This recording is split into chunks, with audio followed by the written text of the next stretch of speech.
यदि उनीहरूको अझै पनि बुद्धि पलाएन र जनतालाई सन्तुष्ट दिलाउन सकेनन् भने देशमा चाहिँ यो भइरहेको सिस्टम रहँदैन। अहिले भइरहेको रुलिङ पार्टीबाट यो आशा गर्नु चाहिँ व्यर्थ हुन्छ। अरू पार्टीबाट सकिन्छ? अरू पार्टीबाट भन्दाखेरि देशमा केही विकल्प जन्मिनु जरुरी छ। राजा महेन्द्रको भिजन चाहिँ धेरै माथि थियो। यो वर्तमानको कोही नेताहरूमा यो देखिँदैन, छैन। एउटा विद्यार्थी शिक्षा हासिल गर्न गएको भोलिको होनहार कर्णधार नेताहरूले उसलाई ट्रेन्ड बनाएर भोलि सांसद मन्त्री बनाउलान्। त्यो व्यक्ति स्कुलमा कलेजमा पढ्दादेखिको चाहिँ अब भ्रष्टाचार गर्न सिक्यो भने त्यसको नेतृत्वमा चल्दाखेरि कस्तो होला देश? अत्यधिक धेरै राजनीति भयो कि शिक्षामा। शिक्षकहरूमा राजनीति, विद्यार्थीहरूमा राजनीति, त्यसपछि गएर कर्मचारीमा पनि राजनीति भएपछि यो यदि शिक्षाको गुणस्तर उकास्ने हो भने शिक्षक र विद्यार्थी दुईटैले राजनीति गर्न नपाउने नियम ल्याउनुपर्छ। 2028 सालमा जब पाठ्यक्रम परिवर्तन भयो, महेन्द्रको अन्त्य भइसकेपछि त्यहाँ चाहिँ पश्चिमा कल्चर, पश्चिमा संस्कृति, पश्चिमा पाठ्यक्रम हावी भयो। जति बेला योगी नरहरिनाथले विद्रोह गर्नु परेको थियो भन्ने कुरा पनि हामी सुन्छौँ। त्यसपछि नै नेपालको शिक्षा पद्धति निरन्तर ओह्रालो लाग्यो र विदेशी शिक्षा पद्धति यहाँ लादियो। विदेशी शिक्षाको प्रभाव भयो र आज यो भयो। महेन्द्रको शिक्षा पद्धति अँगाल्न नसक्दा देशको हालत यो भयो भन्छ नि, यो साँचो? कुनै देशको धर्म संस्कृति शिक्षा बिग्रियो, नष्ट भयो भने त्यो देश वास्तवमा उँभो लाग्दैन। त्यो देश चाहिँ सिद्धिने नै हो। यो देशमा अन्तिममा गएर बस्ने मान्छे को हो थाहा छ त मलाई? अशक्त, गरिब, अनि त्यसपछि असहाय, बुढा, 70-75 कटेका। हामी जनताको सेवा गर्न बसेका हौँ। यो जनताको सेवा गरे बापतमा जनताले तिरेको करबाट रगत पसिनाको कमाइ हो नि त। त्यो ट्याक्स नतिर्दिने हो भने त तलब कहाँबाट खाने हुन्? त्यहाँबाट हामीले तलब खाछौँ। यो तलब ट्याक्स हो। ट्याक्स भनेको जनताको पसिना, यो कमाइ हो। हामीले उनीहरूको सेवा गर्नुपर्छ भन्ने चाहिँ त्यो भावना भएन क्या। विद्यार्थीको राजनीति जुन कलेजहरूमा छ नि, उनीहरूको अधिकार, नैसर्गिक अधिकार हो विद्यार्थी युनियन भनेको, त्यो दुई मत छैन। त्यो चाहिँ अब यो दलै बन्द गर्नुपर्छ, राजनीति गर्नै दिनुहुन्न भनौँ भने म मूर्ख हुन्छु। तर त्यो बढी भयो कि, अत्यन्त बढी हो। शिक्षामा सरकारको लगानी छैन भन्न मिल्दैन, छ। त्यो जति लगानी छ त्यो चाहिँ पर्याप्त छैन। सबैभन्दा बढी लगानी हुनुपर्ने क्षेत्र हो शिक्षा। सबभन्दा बढी लगानी हुनुपर्छ राज्यको। राष्ट्र चलाउनेहरू, राजनेताहरू, ठुला ठुलाका छोराछोरी त यो देशमै छैनन् नि। उनीहरू विदेशमा पढ्छन्। उनीहरूले चाहेको देशमा, बेलायत, America, Australia, Japan, Germany, Singapore कहाँ चाहन्छ। अब राजनेताहरूलाई चाहिँ नागरिक समाजले थोरै दबाब दिनु पर्यो, यो शिक्षामा धेरै राजनीति नगर। शिक्षामा धेरै राजनीति गर्दाखेरि शिक्षाको गुणस्तर सिद्धियो। एउटा झन्डा नसमात्ने टिचर यो देशमा कोही पनि छैन। स्कुलदेखि विश्वविद्यालयसम्म अब पार्टीको विरोध गर्दै गर्छन्, राजनीतिले बिगारो भन्दै गर्छन्, तर ऊ आफै पनि कुनै न कुनै दलको झन्डा बोकेर कुनै न कुनै पार्टीको सदस्यता गोजीमा हालेर हिँडेकै हो। टिचरहरूको त श्राद्ध गर्दा पाउने ब्राह्मणको दक्षिणा जति पनि प्रोफेसरहरूको हुँदैन। प्रोफेसरहरूलाई दिइने सेवा सुविधा ज्यादै कम छ नेपालमा। अनि अब युरोप, अमेरिका, अस्ट्रेलिया कहाँ जाने, उनीहरूको चाहिँ 12 पास गरुन्जेलमा तय भइसक्छ र ती जान्छन्। त्यो जानुको कारण त्यस्तो यो देशप्रतिको नैराश्यता चाहिँ के हो भने यो देशको राजनीति नै हो कि। त्यो युवालाई यहाँ राख्ने वातावरण तयार भएन। दर्शकवृन्द नमस्कार, चुरो कुरोमा तपाईँलाई हार्दिक स्वागत छ। हामी आज चुरो कुरोमा देशकै विकासका लागि महत्त्वपूर्ण मानिएको शिक्षाको विषयमा केन्द्रित भएर संवाद गर्नेछौँ। कुनै पनि देशको विकास कति भएको छ भनेर थाहा पाउनलाई त्यो मानाङ्कको रूपमा त्यो देशको शिक्षा संस्कृतिको विकास कति भएको छ त्यसलाई आधार मान्न सकिन्छ। जहाँ शिक्षाको विकास भएको छ त्यहाँ देशको विकास भएको छ। जहाँ शिक्षाको विकास भएको छ त्यहाँ चेतनाको विकास भएको छ र त देश सुख र समृद्धले त्यहाँका जनताहरू बाँच्न सकेका छन्।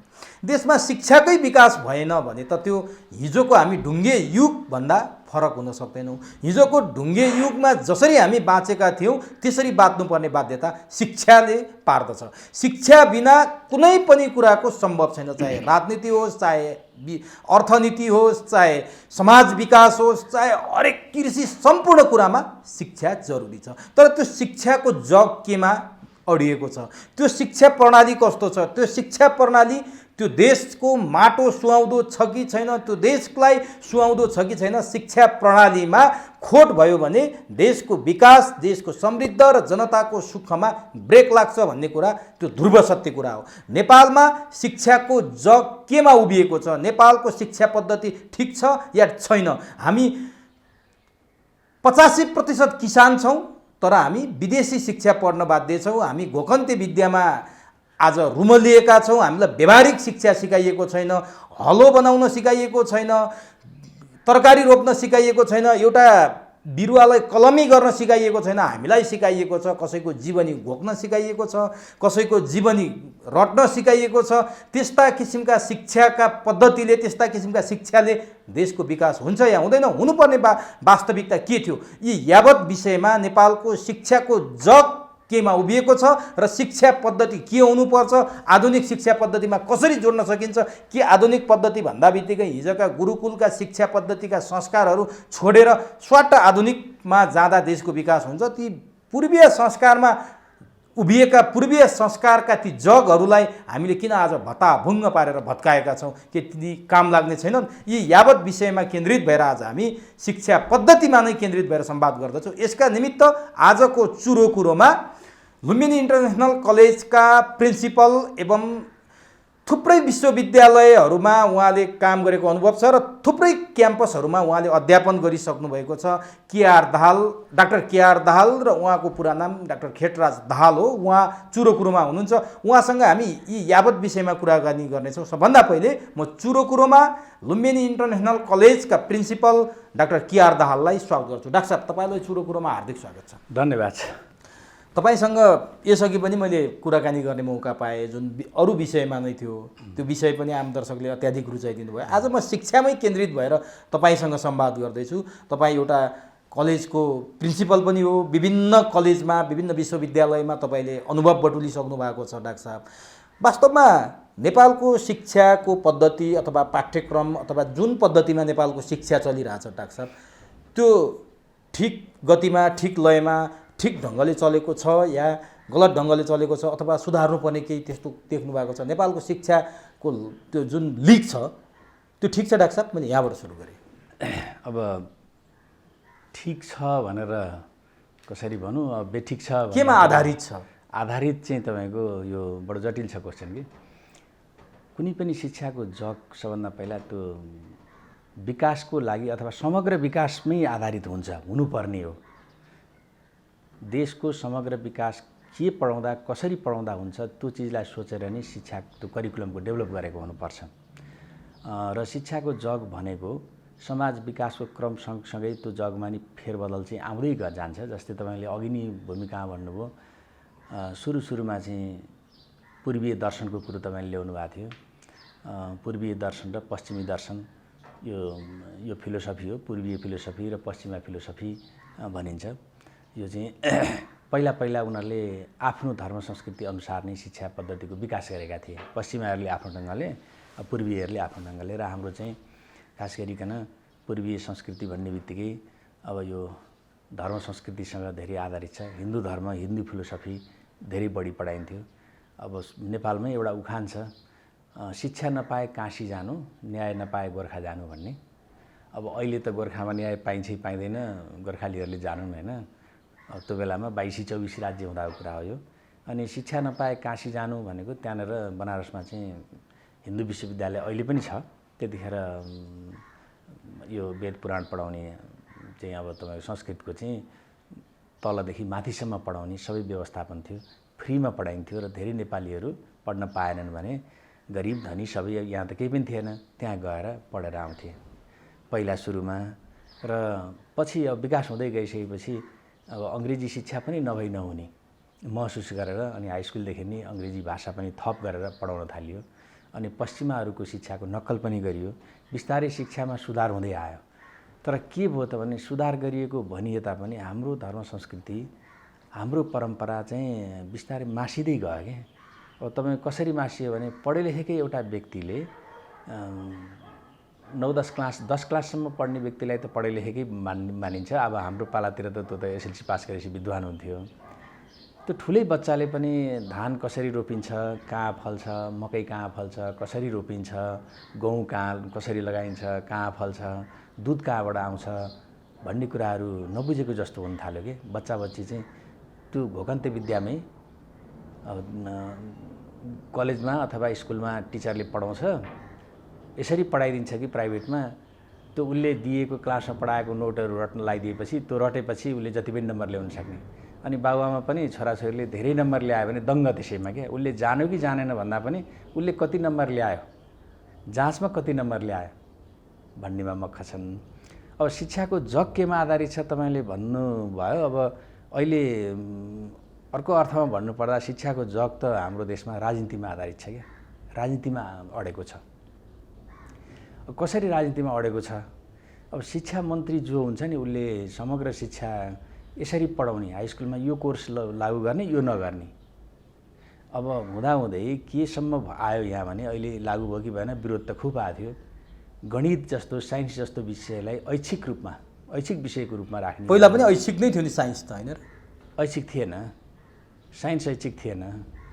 हाई स्कुलमा साइन्स ऐच्छिक कहिले पनि छैन। हो र? छैन। त्यो त 11-12मा गएर मात्रै हो। त्यो आर्ट्स पढ्ने कि म्यानेजमेन्ट पढ्ने कि के अरे साइन्स पढ्ने कि त्यहाँनिर ऐच्छिक हुन्छ। तर 10 क्लाससम्म जेनरल शिक्षा सबैले पढ्छन्। अब म्याथमेटिक्समा चाहिँ यो अप्सनल म्याथ भन्ने एउटा त्यो ऐच्छिक थियो तर कम्पलसरी म्याथ सबैले पढ्नु पर्थ्यो। अहिले त कम्पलसरी म्याथ पनि ऐच्छिकमा राख्नुपर्छ, साइन्स ऐच्छिकमा राख्नुपर्छ भन्ने कुराहरू व्यापक आयो त गल्लीमा।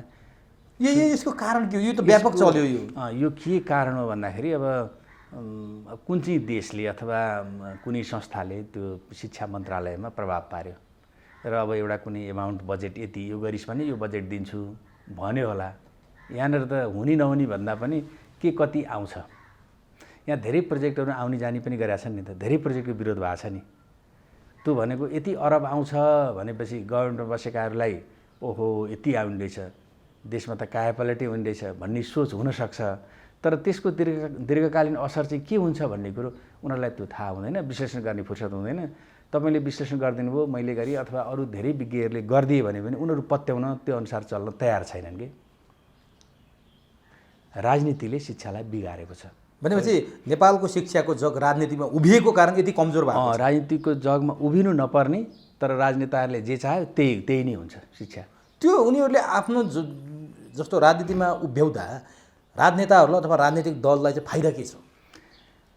अब फाइदा के हो भन्दाखेरि जस्तै मैले यो राजनीतिक दलमा राजनीतिमा उभिएको छ, आधारित छ भनिरहँदाखेरि यो कहाँ जान्छ त भन्दा यो लहरो तान्दा पहरो गर्जिने भने जस्तै धेरै दलहरू भए हेर्नु।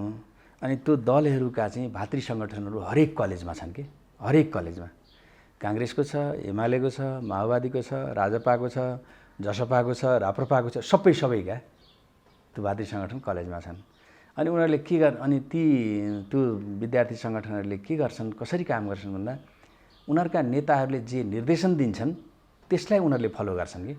अनि एउटा न्यु खोजेर आज एउटा दलले ल हामीलाई यो चाहियो सुख सुविधा भन्छ बन्द गर्छ, अनि त्यसको माग पुरा गरेर खुलायो, भोलि अर्कोले न्यु खोज्छ, अर्को चाहिँ माग लिएर आउँछ। अनि अस्त व्यस्त र धराशयी हुनुको मुख्य कारण नै राजनीतिक दल हो। होइन, मुख्य कुरा चाहिँ के भने विद्यार्थीको राजनीति जुन कलेजहरूमा छ नि उनीहरूको अधिकार, नैसर्गिक अधिकार हो विद्यार्थी युनियन भनेको, त्यो दुईमत छैन।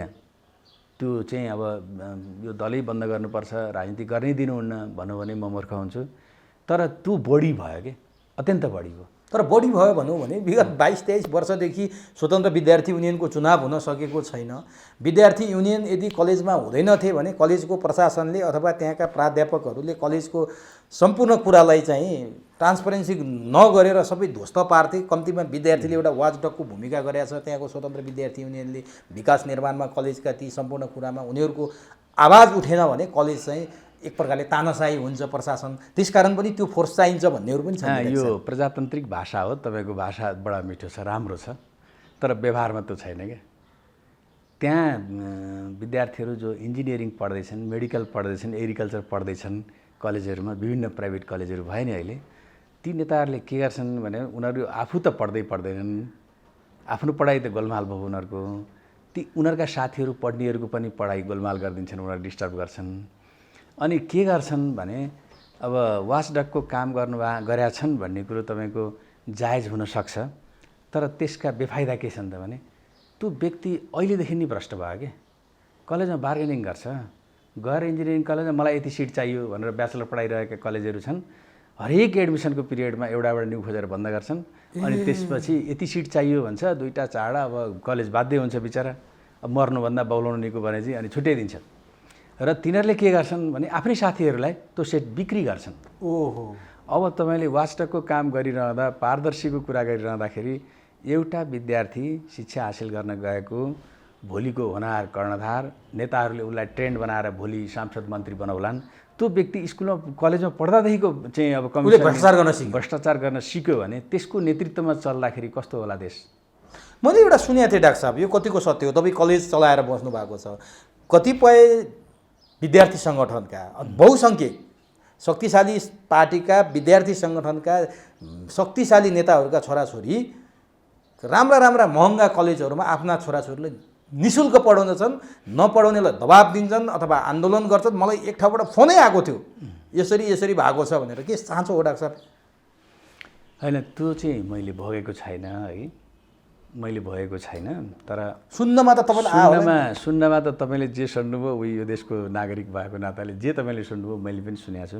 होइन, तपाईँहरूका सहकर्मीहरूले गुनासो गर्छन् होला। तर त्योभन्दा भिन्न कुरो चाहिँ के हो भन्दाखेरि राष्ट्र चलाउनेहरू, राजनेताहरू, ठुलाका छोराछोरी त यो देशमै छैनन् नि, उनीहरू विदेशमा पढ्छन्। उनीहरूले चाहेको देशमा बेलायत, America, Australia, Japan, Germany, Singapore कहाँ चाहन्छ त्यो ठाउँमै लगेर उसले पढाएको हुन्छ। यहाँ त राजनीति भने चाहिँ के देखिन्छ भन्दा राजनीति समग्र विश्व नै सञ्चालन गर्ने नीति भनेको राजनीति हो। तर हाम्रो देशको राजनीतिले आफ्नै देश चलाउन सकेन। अब राजनीति समग्र विश्वको त कुरै छोडौँ, हाम्रो देशको राजनीतिमै प्रदूषण असाध्यै धेरै भयो क्या। यो प्रदूषण चाहिँ कलेजहरूबाटै सुरु भयो तपाईँले भने भाषामा? होइन, यो कलेजले गराएको प्रदूषण होइन, कलेजमा गएर राजनीति गर्ने विद्यार्थी सङ्गठन सुरु। अब के त्यो सबै ऊ चाहिँ काउन्सिलिङ गर्ने व्यक्तिहरू, संस्थाहरू को त भन्दा राजनीतिक पार्टी हो नि। राजनीतिक पार्टीले विद्यार्थीलाई चाहिँ समावेश गराउँछन् कि उनीहरूलाई पढुन्जेलसम्म चाहिँ पढ्न दिनुपर्ने फ्रिली, राजनीतिमा चाहिँ भाग लिन नलाग्नु। विश्वमा के छ डाक्टर साहब, हाम्रो जस्तो स्कुल लेभल, कलेज लेभलमा विद्यार्थीले पार्टीका भातृ संस्था भएर सङ्गठन खोलेर राजनीति गर्ने प्रावधान अरू देशमा छ कि छैन? होइन, यो विकासोन्मुख मुलुकहरू नेपाल भयो, भारत भयो, पाकिस्तान, बङ्गलादेश, श्रीलङ्का, यिनीहरूमा केही हदसम्म यही रोग यस्तो रोग यिनीहरूमा छ। यो चाहिँ साउथ एसियन कन्ट्रीहरूमा यो रोग छ। विकसित देशहरूमा यो हुँदैन। विद्यार्थीले क्लास नलिने भन्ने अनि टिचर नआएर पढाइ नहुने भन्ने हुँदैन। हामी कहाँ त कस्तो भयो भने नि विद्यार्थीले टिचर कुटेको, गत वर्ष त्रिभुवन विश्वविद्यालयमै एकजना प्राध्यापक कुटिनु परेको हामीले देखेका छौँ। विद्यार्थी टिचरसँग डराउनु पर्ने हो, विद्यार्थी प्राध्यापकसँग डराउनु पर्ने हो, तर टिचर, प्राध्यापक विद्यार्थीसँग डराएर बस्नुपर्ने अवस्था भएको छ। यस्तो देशमा शिक्षाको विकास र शिक्षाको जग चाहिँ कतिको दरिलो र गर्मिलो हुन्छ त? होइन, अब दरिलो छैन भन्ने कुरो त दुई मात्रै भएन, मैले त्यसको उत्तरै दिनु पर्दैन, त्यो समग्रलाई स्वतः जानकारी छ। अब कुट्नी र कुटिनीको कुरो चाहिँ गर्नु, अब के चाहिँ छ त्यहाँ भन्दाखेरि कुट्नी जुन समूह हो त्यो चाहिँ राजनीतिक रूपले प्रेरित भएर एउटा हुनसक्छ। अर्को चाहिँ कुनै प्राध्यापकले कुटाइ खायो भने एउटा के चाहिँ बुझ्नुपर्छ भने हामी कहाँ चाहिँ पढाउने प्राध्यापकहरू पनि नैतिक रूपमा उनीहरू साह्रै जिम्मेवार मान्छे चाहिँ छैनन्, धेरै सबै छैनन् होइन कि केही व्यक्तिहरू यस्ता छन्। अब प्राध्यापक पनि कसरी बन्यो भन्ने पनि छ क्या।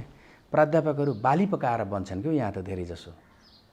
बाली पकाएर भन्नाले प्राध्यापक हुन, प्रोफेसर हुनको लागि एउटा जुन क्वालिटी चाहिनुपर्ने हो विश्वमा छ, त्यसको मापदण्ड नेपालमा पनि छ।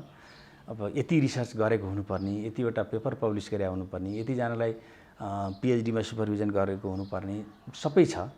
त्यो यतिवटा रिसर्च रिपोर्ट बनाएको हुनुपर्ने भन्ने त्यो मापदण्ड हुँदै पनि पहिला अहिले त्यो मापदण्ड अलि बढी लागू हुन लागेको छ। किनभने पढाइ लेखेका मान्छे धेरै हुँदै गए, डिग्री लिएकाहरू।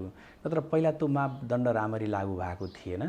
त्यो लागू नहुँदाखेरि मास्टर मात्रै गर्ने, पिएचडी गर्दै नगरेको, कसैको कुनै एउटा पेपर पनि पब्लिस भएको छैन भने पनि ऊ पनि प्रोफेसर भयो क्या। प्रोफेसर हुनुको बेइज्जत हो नि त्यो। प्रोफेसर हुनको लागि त 10-20वटा चाहिँ रिसर्च आर्टिकलहरू विश्व मार्केटमा त त्यो त पब्लिस भएकै हुनुपर्छ।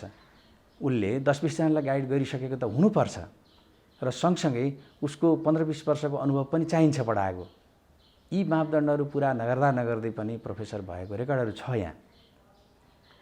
त्यस्तो देशका नागरिक हौँ हामी। त्यो देशको नागरिक हौँ। अब अर्को के छ भन्दाखेरि शिक्षकहरूमा पनि एउटा जुन हुनुपर्ने क्वालिटी विद्यार्थीले आक्रमण अब विद्यार्थीले राजनीति गरे भनेर तपाईँले भन्दा शिक्षकहरू प्राध्यापकहरू पनि राजनीति गरेर विद्यार्थीलाई पढ्न क्लासमा खाली छोडेर झन्डा बोकेर हिँडेका महाधिवेशनका प्रतिनिधि बनेका प्राध्यापक शिक्षक त हामी देखिरहेछौँ त डाक्टर साहब। अब विद्यार्थीमाथि मात्रै दोष र डन्डा बर्साएर पनि अब तपाईँले ठिक कुरा गर्नुभयो। अब अघि मैले म टिचर भएको हुनाले विद्यार्थीको कुरा गरेँ। अब म टिचर हो, टिचरकै कुरा गर्छु। एउटा झन्डा नसमात्ने टिचर यो देशमा कोही पनि छैन, स्कुलदेखि विश्वविद्यालयसम्म। अब पार्टीको विरोध गर्दै गर्छन्, राजनीतिले बिगारो भन्दै गर्छन्, तर ऊ आफै पनि कुनै न कुनै दलको झन्डा बोकेर कुनै न कुनै पार्टीको सदस्यता गोजीमा हालेर हिँडेकै हुन्छ। अब यो किन भयो त? विद्यार्थीलाई किन दोष, टिचरलाई पनि होस्, बराबरै छ।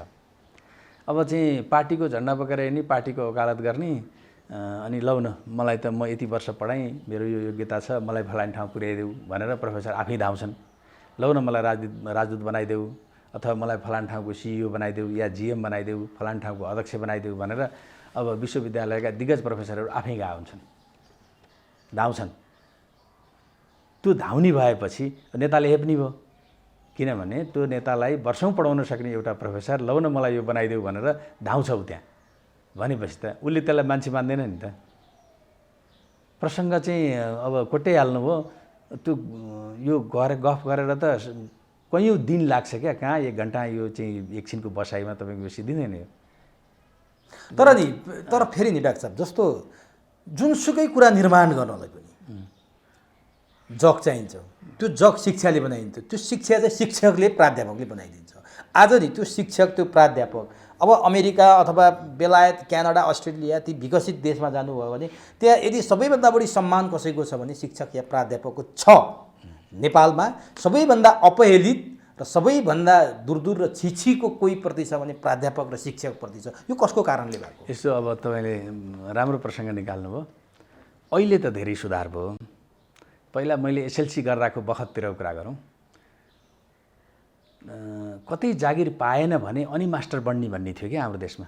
कतै जागिर पाएन भने अनि यो अलिकति सुधार हुँदै होइन मास्टर पनि जागिर रहेछ है, टिचर हुनु पनि जागिरै हो भनेर धेरै मान्छेले बुझ्दै आए। तर केही वर्ष अगाडि कान्तिपुर इन्जिनियरिङ कलेजमा म त्यहाँ सिभिलको एचओडी भएर बसेको थिएँ। एकजना टिचर, राम्रो टिचर, BE त्यहीँबाट गरे अनि मास्टर पुल्चोकबाट गरेको शिक्षक चाहिँ घर गए दसैँमा। अनि कहाँ काम गर्छु बाबु भनेर उसको छिमेकीले सोधे। म लेक्चरर छु फलानु इन्जिनियरिङ कलेजमा, इन्जिनियर साहबहरूलाई पढाउँछु भनेछ उसले गर्वसाथ भन्यो। तर उसले के भनेछ, अनि तिमीले कतै जागिर पाएनौ भनेछ। अनि आएर मलाई उसले भन्यो घरबाट आएपछि, दाल सर मलाई त यसो भन्नु, अब म यो जागिर खान्न, अब म लोकसेवा लड्छु भनेर लोकसेवा लडेर सडक बिहामा गयो। यस्तो छ बाध्यता। अब एउटा तपाईँलाई अर्को ट्याक्क जोड दिइहाल्छु। शिक्षकले आज मुख्य सचिव जो हुनुभएको छ, सबैभन्दा प्रशासकीय रूपमा निजामतीको सबैभन्दा माथि मुख्य सचिव हुनुहुन्छ, त्योभन्दा माथि छैन। त्यहाँसम्म पुग्ने व्यक्ति निर्माण गर्ने शिक्षक हो नि। निजामती कर्मचारी जति बनिया छन् शिक्षकले पढाएर नै बनिया छन्। तर शिक्षकहरू त्यत्रो वर्ष सेवा गर्छन्। मैले आफै भोगेको। यही दिन अगाडि मेरो बुवा रिटायर भएर निजामती शिक्षक किताबखानामा काम गर्न जाँदा त्यहाँ मैले दृश्य देखेँ क्या। त्यहाँ शिक्षकहरूलाई त्यहाँका कर्मचारीहरूले हेपेको, हे मास्टर, हे शिक्षक भनेको छ, काम गरिदिएको छैन, काम टालेको छ, अड्काएको छ, उल्झन बनाइदिएको छ भने ऊ पनि शिक्षकले बनाएको, म यही शिक्षकले पढाएर म यो ठाउँमा आएको भन्ने त्यो निजामती कर्मचारीलाई हेक्का छैन। यति अपहेलित, यति हेपिने अवस्थामा शिक्षकलाई पुर्याउने चाहिँ को राज्य अथवा शिक्षक आफै स्वयं होइन। अब तपाईँले यो कुरा निकालिहाल्नुभयो होइन। यो एउटा म प्रसङ्ग जोड्छु। यो मैले चाहिँ एकजना टिचरले मलाई चाहिँ बिहानै मेसेन्जरमा गुड मर्निङ लेख्ने क्रममा पठाउनु भएको थियो। उहाँ विश्वविद्यालयको प्राध्यापक हुनुहुन्छ। जर्मनीका कर्मचारीहरू, हाम्रा मुख्य सचिव जस्तै सचिवहरू, ती कर्मचारीहरूले सरकारलाई एउटा ज्ञापन पत्र बुझाएछन्। के बुझाएछन् भने हाम्रो तलब पनि शिक्षकको बराबर हुनु पर्यो भनेर। त्यो राष्ट्रपति कहाँ पुगेछ। राष्ट्रपतिले उत्तर के दिएछ भने शिक्षकको बराबर तलब तिम्रो हुन सक्दैन। किन हुन सक्दैन भन्दा जसले तिमीहरूलाई यति बोल्ने बनायो, यति सक्षम बनायो, त्यो मान्छेभन्दा सक्षम तिमीहरू हुन सक्दैनौ भनेर यसरी जवाफ दिएछन् कि भनेको धेरै विकसित मुलुकमा शिक्षकलाई जुन सुविधा हुन्छ नि त्यो कसैलाई पनि हुँदैन। तर हामी कहाँ हेर्नु त अपहेलना सबैभन्दा बढी अपहेलना छ। अनि सँगसँगै अपहेलना हुँदाहुँदै अर्को कुरो पनि छ कि शिक्षक छनौट प्रक्रिया नै गलत छ क्या। शिक्षक छनौट प्रक्रिया कस्तो गलत छ भने त्यहाँ यस्तो खालको राजनीति हुन्छ। तपाईँको आफन्त, अब म विश्वविद्यालयको कुलपति उपकुलपति भएँ अथवा रजिस्ट्रार भएँ, डिन भएँ, केही भएँ कुनै पदाधिकारी, अनि मैले नजिकको मान्छे हेर्छु कि यो व्यक्तिले मास्टर पार गर्यो, अब यसलाई यो विश्वविद्यालयमै लेक्चरर बनाउनु पर्यो त थाहै के गरी बनाउने त भनेपछि अब त्यहाँ तानाबाना बढ्न थाल्छु।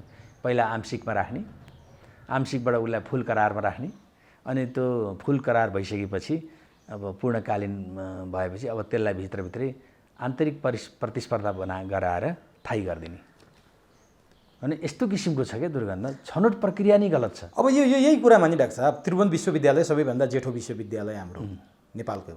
त्रिभुवन विश्वविद्यालयको पछिल्लो तथ्याङ्क हेर्ने हो भने 365 दिनमा 200 दिन त ऊ तालाबन्दी बिहोर्न बाध्य छ। कहिले विद्यार्थीले गरेछ, कहिले प्राध्यापकले गरेछ, कहिले तपाईँले भने जस्तो आंशिकले गरेछ, कहिले करारले गरेछ। अनि यस्तो देशका विद्यार्थी चाहिँ 200 दिन बन्द भएपछि 100 दिन पढेर विद्यार्थी कसरी पास हुन्छ डाक्टर साहब? अरू विधा होलान् के होलान्? अनि यस्तो किसिमको विश्वविद्यालयबाट भोलिको भविष्यको कर्णधार विद्यार्थी उत्पादन गरेर यो देश सुखी र समृद्ध बन्छ भन्ने आधार चाहिँ कहाँ छ? हामीसँग आज चाहिँ कहाँ छ? अब के हो भन्दाखेरि कुरो चाहिँ अब गर्दै खतल्दै जाँदाखेरि सत्ता सञ्चालन गर्नेहरूमै आउँछ कि शिक्षामा सरकारको लगानी छैन भन्न मिल्दैन। छ, त्यो जति लगानी छ त्यो चाहिँ पर्याप्त छैन। सबैभन्दा बढी लगानी हुनुपर्ने क्षेत्र हो शिक्षा। सबभन्दा बढी लगानी हुनुपर्छ राज्यको, किनभने तिनी हुन् भविष्यको कर्णधार भनेको। देशलाई जहाँसुकै पुर्याउने, देशको विकासको चिन्तन गर्ने तिनी व्यक्तिहरू हुन्। तर त्यो लगानीको कमी भएको हुनाले अब प्राध्यापकहरूमा कमजोरी के रह्यो त भन्दाखेरि अब प्रोफेसर भनेर बनाइदिएछ, त्यहाँ रिसर्च प्रोजेक्ट केही पनि छैन, केही छैन। विद्यार्थीलाई गाइड गरेर बस्यो, अनि गाइड गरेर उसले चाहिँ अब 6 महिना लाएर कसैलाई मास्टर पार गरायो, कुनै थेसिस पुरा गरिदियो, अथवा पिएचडी गरायो। 4-5 वर्षै लाग्न सक्छ पिएचडीलाई होइन। र उसले पाउने सुख अत्यन्तै नोमिनल क्या, न्यून। श्राद्ध गरेर त्यो हामीले ब्राह्मणहरूलाई दक्षिणा दिन्छौँ नि, त्यो दक्षिणा नि उसको त बिचरा 1-2 घन्टाको हो, उसले चित्त बुझ्यो होला। अचेल त चित्त बुझ्ने दिनु भएन भने अचेल झगडा गर्छन्। दिनभरि म चाहिँ कोदालो खनेको भए यति पाउँथेँ, लेबर गरेको भए तपाईँकोमा यति चाहिँ घन्टा बिताइसकेँ, अनि म आज दिनभरि बाँच्न सक्ने पनि दक्षिणा दिनुहुन्न भनेर अचेल त ब्राह्मणहरूले भन्न थालेका छन् कि। 1-2टा केसमा मैले चाहिँ म आफै परेन भए नि परेकाहरूको मैले देखाएको छु प्रत्यक्ष। त्यो चाहिँ विचारहरूको त श्राद्ध गर्दा पाउने ब्राह्मणको दक्षिणा जति पनि प्रोफेसरहरूको हुँदैन। प्रोफेसरहरूलाई दिइने सेवा सुविधा ज्यादै कम छ नेपालमा। रिसर्च प्रोजेक्ट छैन, नभएपछि ऊ सन्तुष्ट हुँदैन, अनि उसले विभिन्न किसिमका प्रोजेक्टहरू बाहिर प्राइभेटमा त्यहाँ समावेश हुन चाहन्छ। किनभने ऊ परिवार पाल्नु पर्यो, ऊ बाँच्नु पर्यो। त्यो कारणले गर्दाखेरि उसले अनि अर्को कुरा नि महत्त्वपूर्ण कुरा, एउटा त तालाबन्दी बिहोर्नु पर्यो, समयमा पढाइ भएन, विद्यार्थीले आन्दोलन गर्यो, प्राध्यापकले आन्दोलन गर्यो, अस्तव्यस्त छ, उठ्न सकेका छैन, सरकारी कोटाबाट नियुक्त छ, भिसीदेखि लिएर तपाईँको रजिस्ट्रार, रेक्टर, सामान्य एउटा कार्यालय सहयोगी पनि कोटाबाट नियुक्ति गर्ने अवस्था छ। यो दुर्भाग्य बिहोर्दै शिक्षा गुणस्तरीय भएन भनेर हामी प्रश्न उठाइरहन्छौँ। शिक्षा गुणस्तर नहुनुको मुख्य कारण के हो? बजेट कम भएको हो कि, अघि भने जस्ता भागभण्डाले हो कि, अथवा त्यस्ता किसिमका दक्ष जनशक्ति नै नभएर हो कि? के कारण हाम्रो शिक्षा चाहिँ गुणस्तरीय हुन सक्दैन? दक्ष जनशक्ति छन्, शिक्षा गुणस्तरीय चाहिँ हुन्छ पनि गराउन चाहे, यदि सबै दलले चाह्यो भने। तर किन सकेनौँ हामी? किन सकेन भने अब पहिला थियो अलिकति, योभन्दा पहिलाको शिक्षाहरूमा बिचको अवधिमा केही गुणस्तरीय थियो। यो खस्किएको चाहिँ लोकतन्त्र आएपछि नै हो, प्रजातन्त्र पछि नै हो धेरै खस्किएको चाहिँ। अत्यधिक धेरै राजनीति भयो कि शिक्षामा, शिक्षकहरूमा राजनीति, विद्यार्थीहरूमा राजनीति, त्यसपछि गएर कर्मचारीमा पनि राजनीति भएपछि यो यदि शिक्षाको गुणस्तर उकास्ने हो भने शिक्षक र विद्यार्थी दुईटैले राजनीति गर्न नपाउने नियम ल्याउनुपर्छ। त्यो नगर्दासम्म हुँदै हुँदैन। यिनै दल हुन्छन् सरकारमा, यिनै दलको नर्सरी हो विद्यार्थी, यिनै दलको एउटा आड भरोसा र महत्त्वपूर्ण बढी हो त्यो शिक्षक र प्राध्यापक। अनि यी दलले तिमीहरू राजनीति नगर भनेर भन्न सक्ने हैसियत राख्छन् र त्यो नियम बनाउन सक्छ। अहिले पनि निर्वाचन आयोगमा जानुभयो भने अथवा शिक्षा नियमावलीमा हेर्नुभयो भने प्राध्यापक अब निर्वाचन आयोगमा गएर हेर्ने हो भने कर्मचारी यिनीहरूले कुनै पनि पार्टीको सदस्यता लिन नपाउने, त्यो पार्टीको महाधिवेशन प्रतिनिधि बन्न नपाउने भन्ने नियम छ। तर भर्खरै सम्पन्न महाधिवेशनमा यी सबै महाधिवेशन प्रतिनिधि भए, विद्यालय बन्द गरेर गए। कसले यिनलाई नियन्त्रण गर्ने? आफै डाडु हातमा छ, भन्यो उनकै हातमा छ, भाग आफै लाउनुपर्छ, कसले गर्ने? होइन, त्यो अब कसले गर्ने? अब राष्ट्र हाँक्नेहरूमा एउटा हिम्मत भयो भने हुनसक्छ। यो प्रणाली, यो व्यवस्थाबाट सम्भव छ? होइन, यो पात्रबाट सम्भव छ? अब यो व्यवस्थाबाट सम्भव छैन भनेर तपाईँले मलाई सोध्नु, मैले सम्भव छैन भने अब त्यसको चाहिँ भोलि क्रिया प्रतिक्रिया एकदम धेरै आउलान्। तर अहिले भइरहेको रुलिङ पार्टीबाट यो आशा गर्नु चाहिँ व्यर्थ हुन्छ। कसैले गर्छ? अरू पार्टीबाट सकिन्छ? अरू पार्टीबाट भन्दाखेरि देशमा केही विकल्प जन्मिनु जरुरी छ। यो व्यवस्थाबाट नियन्त्रण हुन सक्दैन? नियन्त्रण हुन सक्ने भए त भइहाल्थ्यो नि।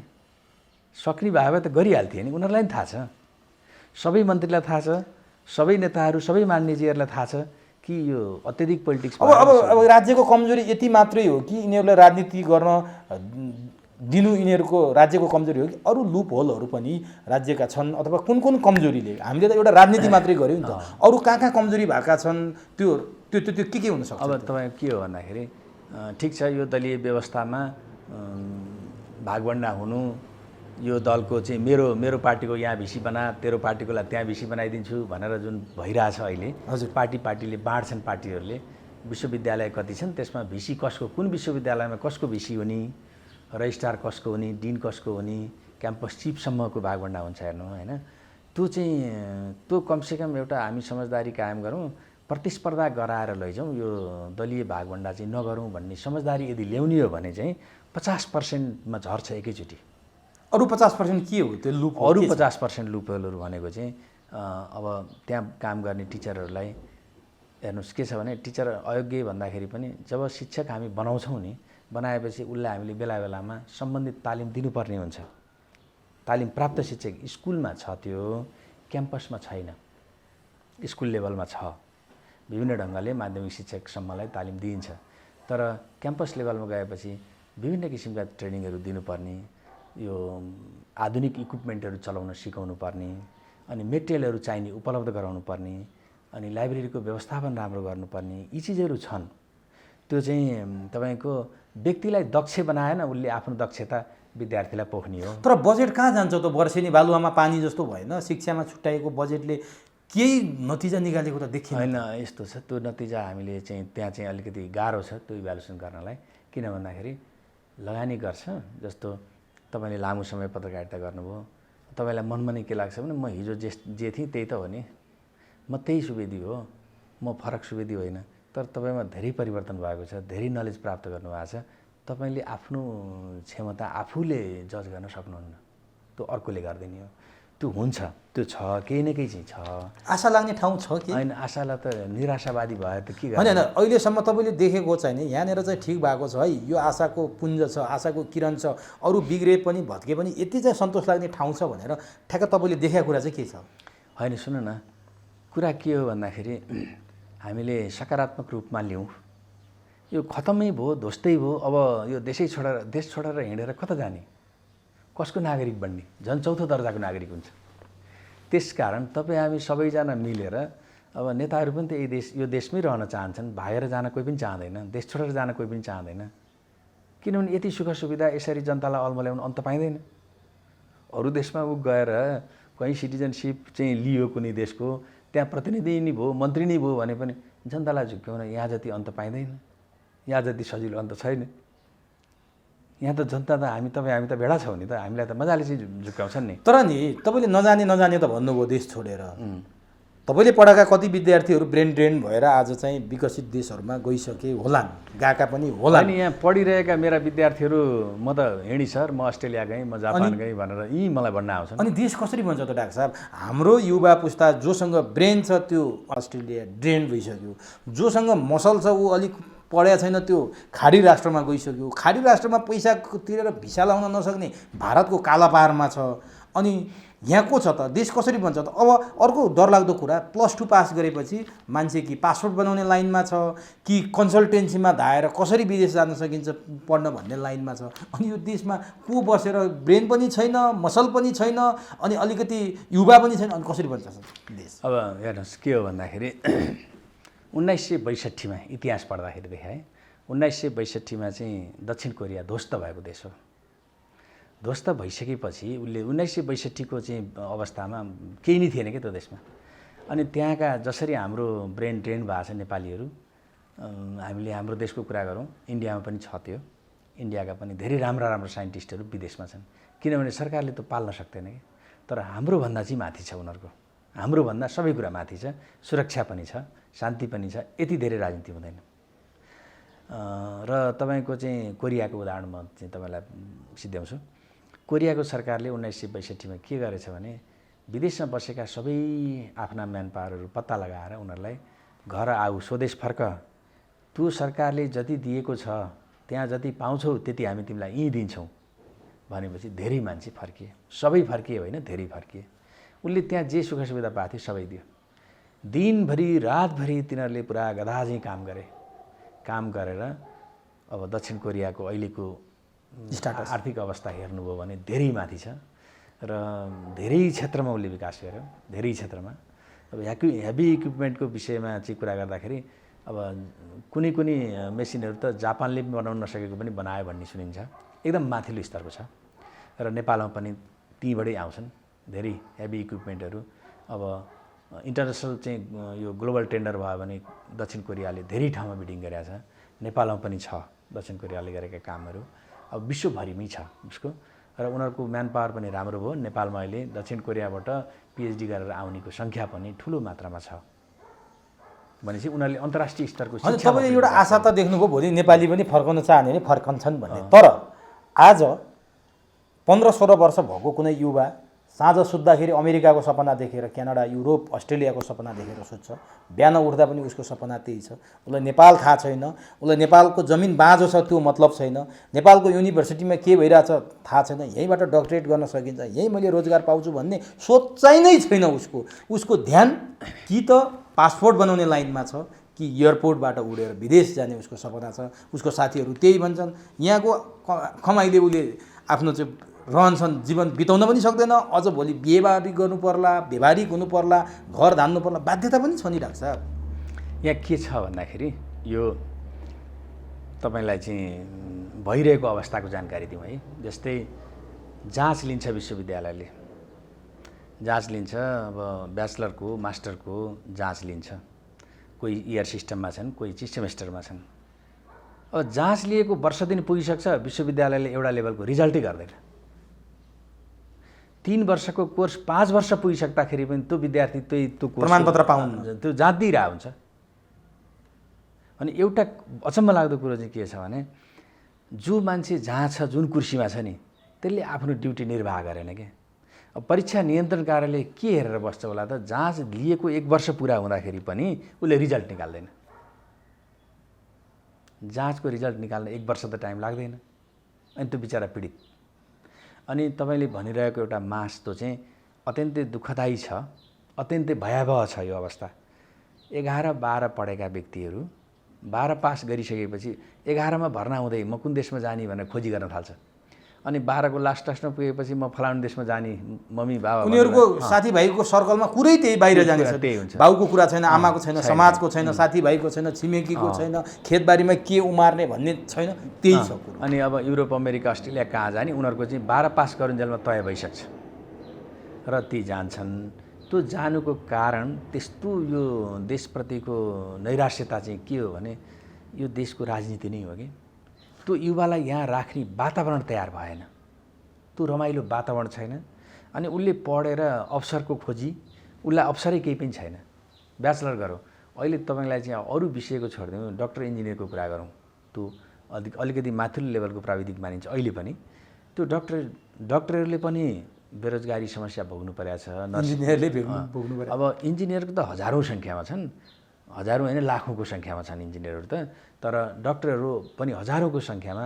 बेरोजगारी भनेर ठ्याक्कै त्यही शब्द नभने पनि उनीहरूले जुन रोजगारी पाएछन् बाध्यतावश क्या 20-25 हजारमा नर्सिङ होममा त्यो डक्टरले 15-16 घन्टा काम गर्छ नयाँ नयाँ डक्टरले भनेपछि त त्यहाँभन्दा शोषण केही हुन्छ?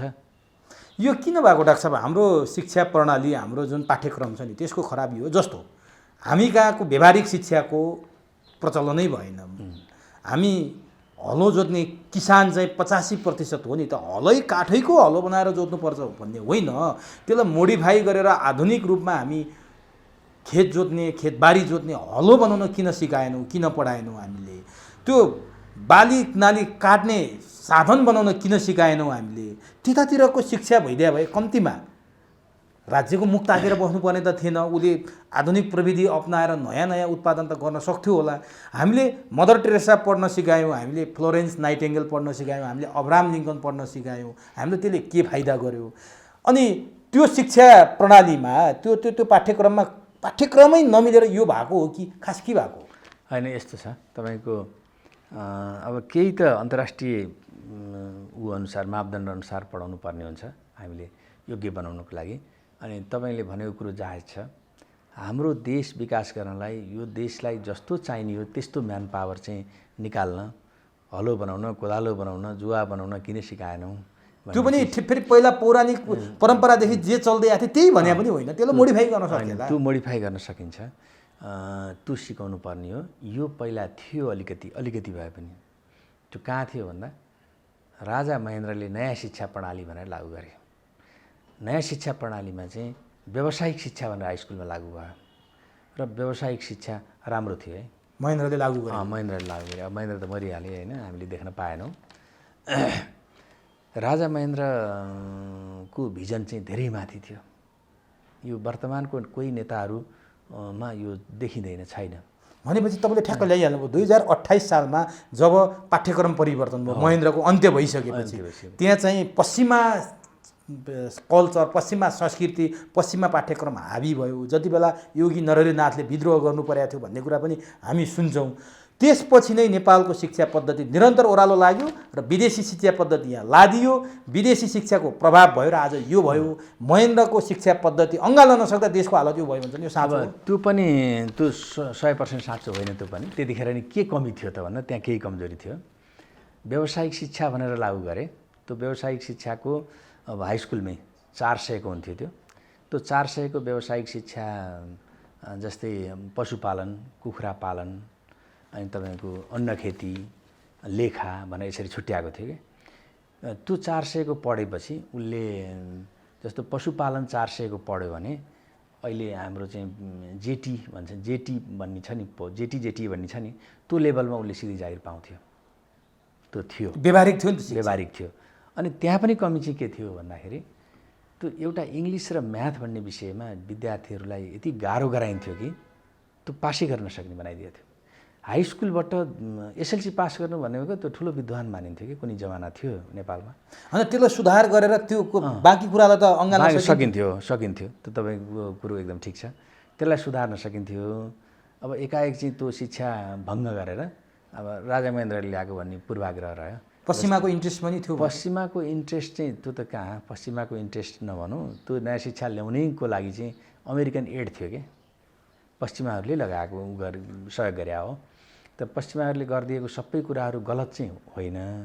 उनीहरूले केही स्वार्थ नभइकन त गर्दैनन्, त्यो चिज ढुक्क हुनुहोस् होइन। बिग्रिन त्यहीँबाट सुरु भयो। अनि उनीहरूले त्यसलाई चेन्ज गरेर अर्को ल्याए।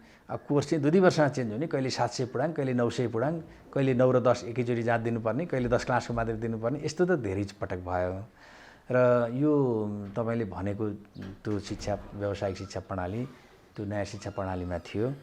त्यो देशमा अब विभिन्न कारणले त्यो फेल भयो भनौँ कि फेल गराइयो भनौँ। तर यसो भन्छ नि डाक्टर साहब, मैले धेरै विज्ञहरूसँग कुराकानी पनि गरेँ, आज तपाईँसँग पनि यो अवसर जुट्यो यो विषयमा कुरा गर्ने।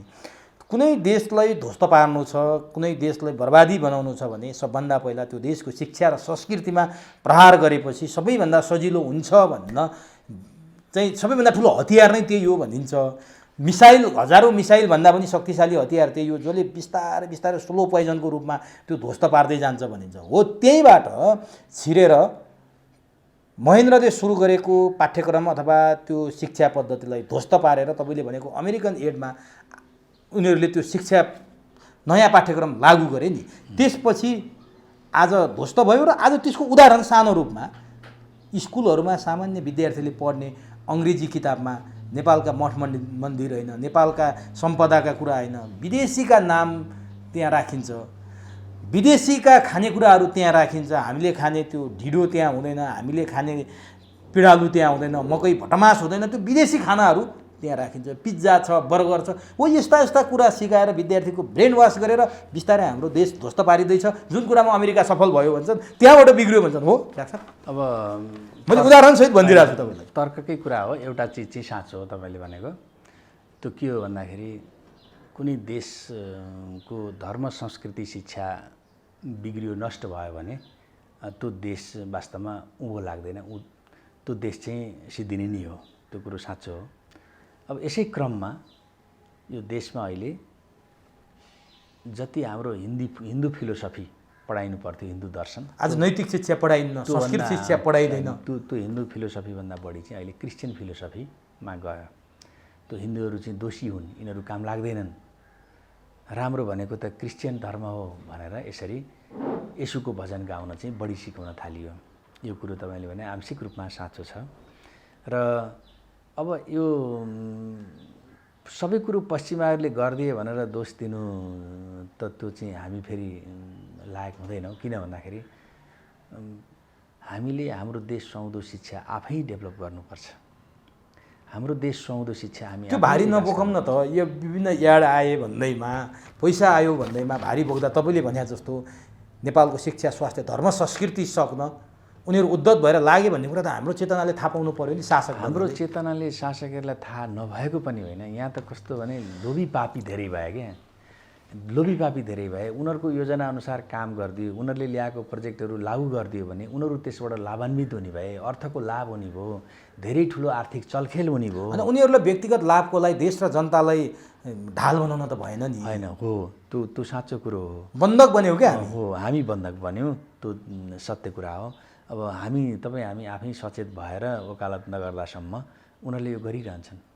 अब नि डाक्टर साहब, यो अवस्थामा छ जस्तो नि हामीले जे पढिरहेछौँ नि, मैले उदाहरण दिएको जस्तै मेरो छोरी कुनै स्कुलमा पढ्छ भने ऊ नेपालीमा बोल्यो भने उसले सजाय पाउनुपर्ने अवस्था छ। ऊ इङ्ग्लिसमा बोल्नुपर्छ, जबरजस्ती, जानी नजानी इङ्ग्लिस। यो राम्रो ट्रेन्ड हो, इङ्ग्लिस जान्नुपर्छ, नजान्ने होइन। तर ती बच्चाहरू, बोर्डिङमा पढ्ने बच्चाहरू आज इङ्ग्लिसमा कम ट्यालेन्ट भए, नेपालीमा कमजोर भए, नेपाली कुराहरू उनलाई थाहा छैन। मैले भनिहालेँ नि, खानेकुरा मकै खाऊ भन्ने भने खाँदैनन्, पपकर्न खाऊ भन्ने भने खान्छन् होइन। यो बाध्यता भएको छ। अब यसलाई बिस्तारै रिड्युस गर्ने, घटाउने उपाय के छ? एकदम राम्रो कुरा गर्नुभयो। तपाईँ योग्य मान्छे हुनको लागि अथवा कोही पनि नागरिक योग्य आफ्नो विषयमा दक्ष हुनको लागि उसले उच्च शिक्षा पढ्दा आफ्नो भाषामा पढेन, अर्काको भाषामा पढ्यो भने ऊ धेरै दक्ष हुँदैन। उसको मातृभाषामै पढ्नुपर्छ उसले। अङ्ग्रेजी, यसको अर्थ अङ्ग्रेजी नपढ नजान भन्ने चाहिँ होइन है। अङ्ग्रेजी भाषा पढ्न हामीलाई बाध्यता छ। किनभने इन्जिनियरिङ पढ्नुहोस्, मेडिकल पढ्नुहोस्, फरेस्ट्री, त्यो पढौँ। अब होइन, त्यो हाम्रोमा पाठ्यपुस्तकै पाइँदैन। पाठ्यपुस्तक सबै इङ्ग्लिस मिडियममा छ। त्यो नपढौँ भनेको होइन। अनि तर यसको अर्थ चाहिँ नेपाली बोल्दाखेरि सजाय नै पाउनुपर्ने भनेको त त्यो त के भन्ने। अब त्यो हामी कहाँ त व्यापक छ नि यो 16औं अब अर्को तपाईँलाई एउटा उदाहरण, गत 1-2 वर्ष अगाडिको कुरा, जस्तो त्रिभुवन विश्वविद्यालयको क्वेसन चाहिँ इङ्ग्लिसमा आउँछ, लेख्नुपर्ने नेपालीमा। एकजना विद्यार्थीले मुद्दै हाल्यो, अहिले पनि सर्वोच्चमा छ त्यो। हामीले नेपालीमा लेख्ने भने नेपालीमै आउनु पर्यो क्वेसन, कि इङ्ग्लिसमा मात्रै लेख भन्नु पर्यो? नेपालीमा लेख्ने कुरा त क्वेसन पनि नेपालीमा आउनु पर्यो नि भनेर उनले मुद्दा हाल्यो। यो कुरा सुन्दा जायज पनि छ नि डाक्टर साहब। अहिले यो कुरो चाहिँ म तपाईँलाई एउटा ल क्याम्पसको उदाहरण दिन्छु। ल क्याम्पसमा 1-2जना मैले चिनेका साथीहरूले के भने क्वेसन इङ्ग्लिसमा आउने, लेख्न नेपालीमा पाइने। उसले क्वेसन बुझेन, क्वेसन नबुझेर उसले उत्तर राम्ररी लेख्न सकेन। कि नेपाली र इङ्ग्लिस दुईटैमा लेख्नु होइन, त्यो त सरासरी गल्ती गरे हो। क्वेसन जब हामीले दुईवटा मिडियम जुनमा इङ्ग्लिसमा पनि एन्सर लेख्न पाइन्छ, नेपालीमा पनि पाइन्छ भने त्यो क्वेसन पनि इङ्ग्लिस र नेपाली दुइटै हुनुपर्छ। उसले इङ्ग्लिसमा लेख्न रुचायो ल ठिक छ, ब्राकेटमा नेपालीमा क्वेसनको उल्था हुनुपर्छ। ब्राकेटमा त्यो क्वेसनको उल्था नेपालीमा गरेर राखेको हुनुपर्छ। नेपालीमा चाहिँ एन्सर लेख्न पाउने हो भने, होइन भने नेपालीमा लेख्न नपाउने भन्नु पर्यो, नियम लाउनु पर्यो। इङ्ग्लिसमै मात्रै लेख्नु पर्यो, इङ्ग्लिसमै मात्र लेख्नु पर्यो। त्यो त्यही अनुसार प्रिपेयर भएर जान्छ। होइन त्यो त के अब त्यो त अब त्रिभुवन विश्वविद्यालयको व्यवस्थापन यस्तो छ। होइन त्यो भताभङ्गै छ नि, भताभङ्गै छ नि। अब यो सुधार्ने के छन् त डाक्टर साहब उपाय? विश्वविद्यालय र स्कुलहरू सरकारी यी जुन अङ्गहरू छन् यी ध्वस्त छन्। अघि भन्यो राजनीतिले ध्वस्त छन्, कतिपय दक्ष जनशक्तिको अभावले ध्वस्त छन्। तपाईँले लामो अनुभव बटुल्नु भएको छ, आफूले पनि एउटा कलेज चलाएर बसिराख्नु भएको छ। विश्वविद्यालय र स्कुलहरू सुधार्ने तपाईँसँग के त्यस्ता उपायहरू छन् डाक्टर साहब सुझावका लागि? होइन, सबभन्दा पहिलो त के हो भन्दाखेरि यो अलिकति नागरिक समाज पनि लाग्नु पर्यो होइन। तपाईँहरू जस्तै स्वतन्त्र नागरिकहरूले यो वकालत गर्नुपर्ने हुन्छ। अनि अब राजनेताहरूलाई चाहिँ नागरिक समाजले थोरै दबाब दिनु पर्यो, यो शिक्षामा धेरै राजनीति नगर, शिक्षामा धेरै राजनीति गर्दाखेरि शिक्षाको गुणस्तर सिद्धियो, समाप्त भयो भनेर उनीहरूलाई चाहिँ कन्भिन्स गराउन सक्नु पर्यो। यो हो एउटा। अर्को चाहिँ हामी कहाँ त्यो पढाउने जुन परिपाटी छ, अब गुणस्तरीय छ कि छैन भन्ने कुरो त्यो मापदण्ड चेक गर्ने त्यति धेरै सशक्त निकाय पनि छैन। गर्नुपर्ने विश्वविद्यालयले हो, तर उनीहरूले भ्याउँदैनन्। किनभने विश्वविद्यालय आफै त्यहीँ लथालिङ्ग छ, अनि उसले कलेजमा गएर यो भएन ऊ भएन भन्न भ्याउँदैन। यो सिस्टम फेरि पनि घुमेर सत्ता चलाउनेहरूमै जोडिन्छ क्या। जबसम्म सत्ता चलाउनेहरू माननीय भएका, मन्त्री भएका, प्रधानमन्त्री भएका व्यक्तिहरूको दिमागमा हामीले भर्न सक्दैनौँ तबसम्म हुँदैन। अब यहीँनिर नि एउटा महत्त्वपूर्ण कुरा चाहिँ नि, जस्तो सत्ता चलाउनेलाई तपाईँले यो लगेर समस्या चाहिँ थुपारिदिनु भयो, हामीले सुन्छौँ क्या डाक्टर साहब। यो थुपारेको होइन, साँच्चै कुरो हो। ठिक छ, यो उहाँहरूको पोस्टमा यो हामीले फर्काइदिउँ।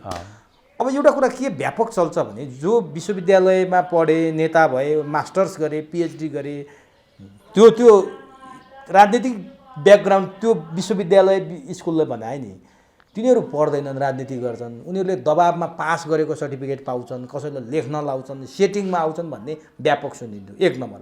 2 नम्बर, यिनका छोराछोरी तपाईँले अघि भनिसक्नुभयो जम्मै विदेशमा पढ्छन्।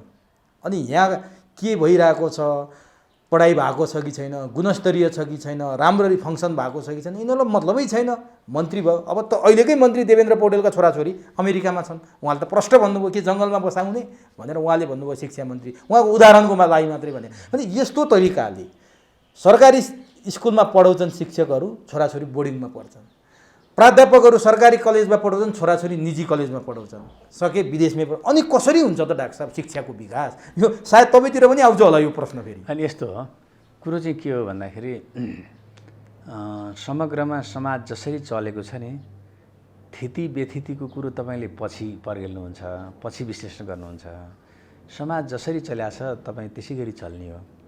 अब वेदले के भन्छ, हाम्रो धर्मशास्त्रले के भन्छ, ठिक कि बेठिक, तर एउटा कुरो चाहिँ हाम्रो हिन्दू परम्परा एउटा चिज मैले ठिक मान्दिनँ, त्यो भनेको विवाहमा गोडा धोएर पानी खाने चलन छ नि।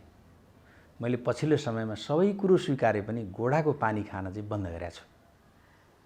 टिका लाएर दक्षिणा दिने ढोग्ने ठिकै छ, गोडाको पानी खाने भन्ने चाहिँ त्यो चाहिँ अब होला कसैले खायो होला।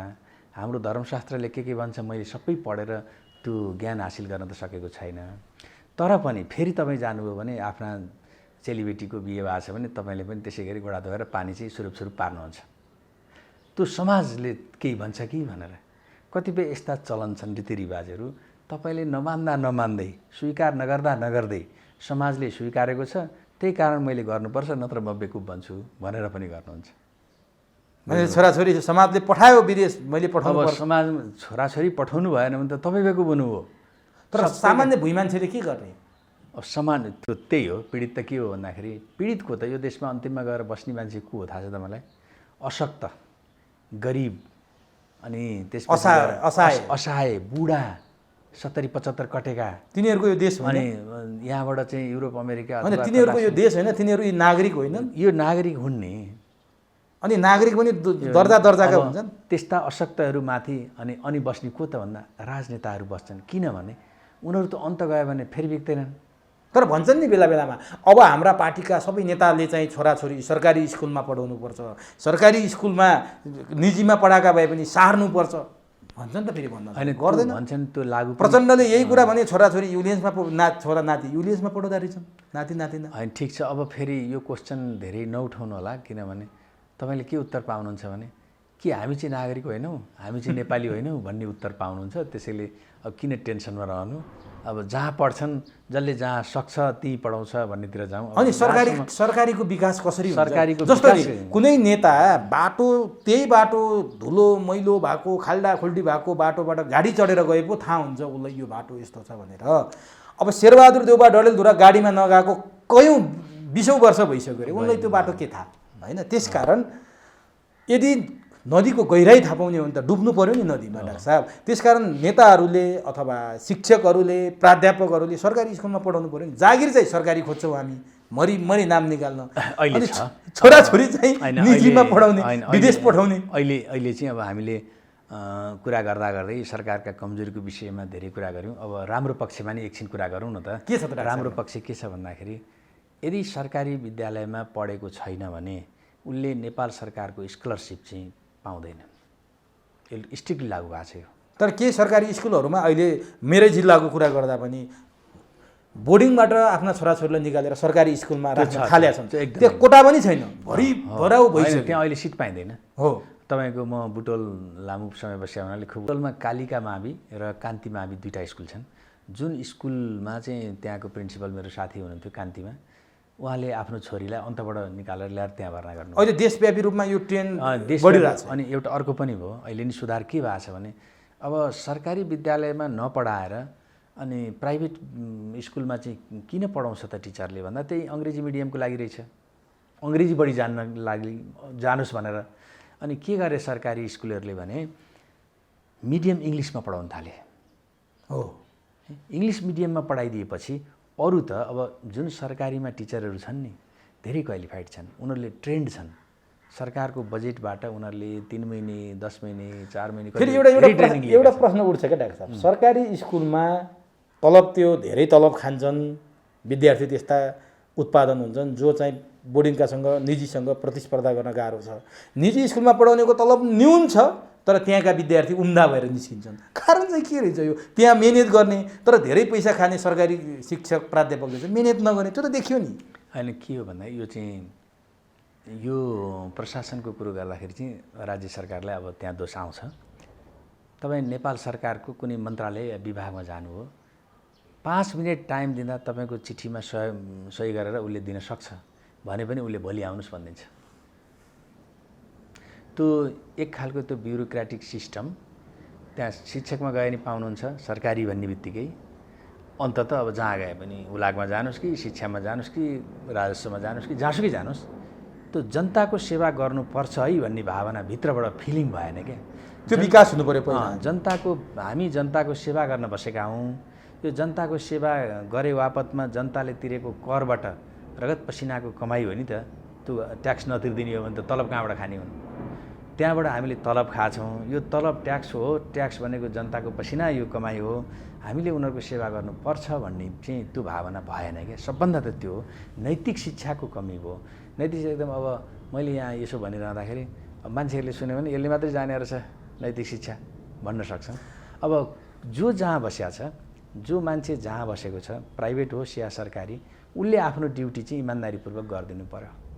अब अन्तिम प्रश्न डाक्टर साहब, जस्तो हामीले नैतिक शिक्षा पढ्थ्यौँ, तपाईँले पनि पढ्नुभयो, तपाईँभन्दा पछि पढेँ मैले पढेँ, मभन्दा पछिको पुस्ताले नैतिक शिक्षा भन्ने थाहै पाएन।